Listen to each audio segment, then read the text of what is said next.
Welcome you dear viewers of the educators. बहुत सारे हमारे स्टूडेंट्स की और व्यूअर्स की रिक्वेस्ट आ रही थी as to the lecture on elasticity of demand. Boards exam बहुत नज़दीक हैं और कंटिन्यूसली बहुत ज़्यादा एक फरमाइश थी कि इलास्टिसिटी ऑफ डिमांड के ऊपर कुछ बात की जाए।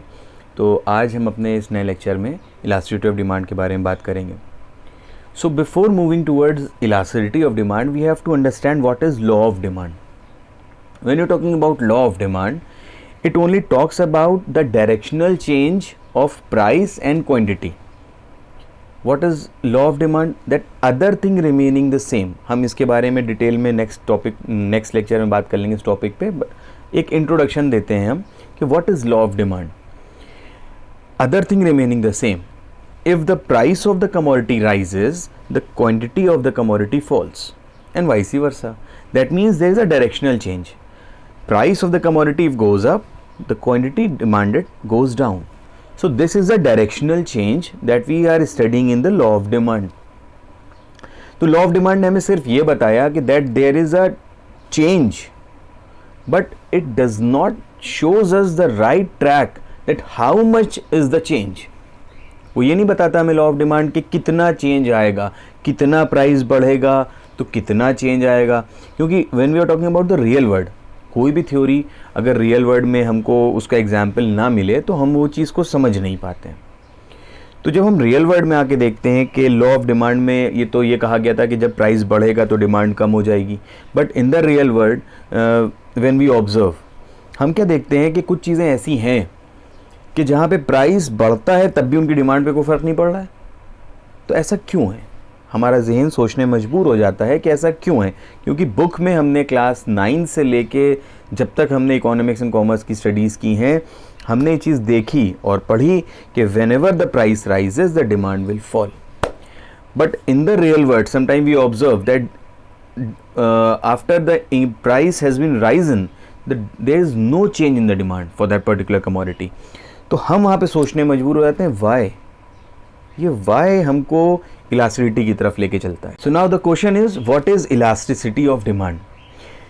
As the definition says, if you can see on the board, elasticity of the demand refers to the degree of responsiveness of the quantity demanded to the change in the determinants. मतलब कितना demand respond करती है अपने determinants के change को, किस तरह से उसका जवाब देती है। इसको अगर हम बात करें, मतलब अगर डिटर्मिनेंट में कोई भी चेंज आता है, से for example in the price, अगर प्राइस में कोई भी चेंज आता है तो प्राइस के चेंज को किस तरह से डिमांड जो है रिस्पॉन्ड करती है, जवाब देती है।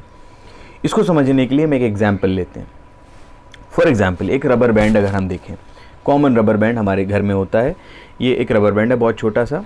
अगर आप इसको यूँ करके खींचिए, देर आर टू थिंग्स। इसके एग्जाम्पल से पहले इस बात को समझ लेते हैं। There are two things.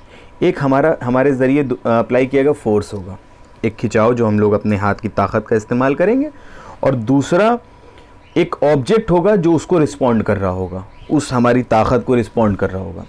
देखिए हमारे हाथ हैं, हमारे हाथों की ताकत है, और इस रबर बैंड को हम खींचना चाह रहे हैं। ताकत हमारी कम लग रही है as compare to the change in the rubber band. हमारी ताकत बहुत मिनिमम सी लगी। ऐसा नहीं होगा कोई कहे अरे भाई मैं तो थक गए, हम तो थक गए भाई, मेरे हाथों में दर्द होने लगा, रबर बैंड को खींचने में थक गए। ऐसा कोई नहीं कह सकता, क्योंकि हमारी ताकत लगी ही नहीं है। मिनिमम ताकत के साथ हमने इस रबर बैंड को खींच लिया, फोर्स कम अप्लाई हुआ है, रिस्पॉन्स ज़्यादा मिला। पहला केस हो गया कि जहाँ पे हमें रिस्पॉन्स ज़्यादा मिल रहा है और हमें उसकी ताकत कम लग रही है। दूसरी चीज़ हम लेते हैं, से for example a common thing, a USB cable. इसको अगर हम खींचें तो देखिए चेंज कोई नहीं आएगा, बहुत ताकत अगर हम लगा लें तब भी इसमें चेंज नहीं आएगा। हाँ, टूट जाएगा। टूटना is something different from elasticity. Elasticity का मतलब होता है हमने जैसे कि रबर बैंड अभी लिया और रबर बैंड को हमने खींचा और जब छोड़ा तो वापस उसी जगह पे वो आ गया। मतलब if the force has been applied, तो वो चीज़ उसने अपना शेप चेंज किया, लेकिन जैसे ही फोर्स ख़त्म किया वो उसने अपना पोजीशन को वापस रीगेन कर लिया। लेकिन ऐसा यूएसबी केबल में हमें देखने को नहीं मिलता है। यूएसबी केबल में अगर हम फोर्स अप्लाई करेंगे तो ना ये खिंचेगा और अगर खिंच गया ज़्यादा फोर्स अप्लाई करने से तो इसकी टेंडेंसी ये नहीं है कि वो वापस वो रबर बैंड की तरह अपने सेम पोजीशन पे आ जाएगा। अगर हम इसको खींच दें तो ये टूट जाएगा, लेकिन हम खींचेंगे नहीं, टूट जाए। तो ये हो गया इनइलास्टिक, मतलब इसके अंदर एबिलिटी ही नहीं है कि इसको अगर खींचा जाए और तो ये वापस अपनी जगह पे खींच के वापस आ जाए। इसका मतलब ये इनइलास्टिक है, चाहे भी जितना फोर्स हम लगा दें ये खींचेगा तो टूट जाएगा, अपना शेप चेंज कर देगा, लेकिन अपने शेप में वापस रिगेन होना ही इलास्टिसिटी कहलाती है। ये जो हमने एग्जाम्पल दिया इसका मतलब ये है कि एक फोर्स है जो कि किसी एक चीज़ पे अप्लाई किया जा रहा है और उस चीज़ की टेंडेंसी क्या है कि वो अगर उसको दबाया जाए तो वो दबे और वापस अपनी जगह पे आ जाए, दैट मीन्स वो इलास्टिक है। यही सेम कंसेप्ट को अगर हम डिमांड के एंगल से समझें तो डिमांड वो चीज़ है जिस पे हम प्रेशर लगाने जा रहे हैं। हमने प्राइस का प्रेशर लगाया डिमांड पे, बहुत कम कर दिया प्राइस, डिमांड में क्या चेंज आया ये देखना है हमें। हमने इनकम बहुत ज़्यादा बढ़ा दी या कम कर दी तो देखेंगे कि डिमांड पे क्या फ़र्क पड़ा। तो जिस तरीके से हम एक यूएसबी केबल पे और एक रबर बैंड के ऊपर अपना फोर्स अप्लाई कर रहे थे, वैसे ही फोर्स रूपी price, income, price of the related goods, population etcetera etcetera forces लगाएंगे डिमांड के ऊपर और देखेंगे कि डिमांड उन फोर्सेस को किस तरीके से रिस्पॉन्ड करती है, ये हम पढ़ेंगे इलास्टिसिटी ऑफ डिमांड में। So in the case of law of demand we were only studying the directional change as to if the price rises the demand will fall, if the price falls the demand will rise. There is a inverse relationship, means there is a inverse directional change in the case of demand, but in the case of elasticity we are studying the quantitative change, that how much changes are there in the case of income or prices and how much the demand is responding to the change in the particular determinant. तो यहाँ तक हम elasticity के बारे में शायद clear होगा। Now moving forward, there are basically 3 types of elasticity that are mostly being studied. The first is price elasticity of demand. The definition being remaining the same. How much या degree of responsiveness of the quantity demanded to the change in the price, means how much and how the demand is responding to the change in the price. That how much price will rise, and due to how much rise in the price, how much quantity will fall. Because there is an inverse relationship, it is a universal concept, except some exceptions. Law of demand will be the same, that there is an inverse relationship between the price and the demand. So now we are studying how much price is rising, and due to that rise in the price, how much the demand is falling, to what percentage or in which proportion. So this is known as price elasticity of demand. There are various types of price elasticity of demand that will be studied in the next topic, next lecture. So now the second type of elasticity of demand is income elasticity of demand.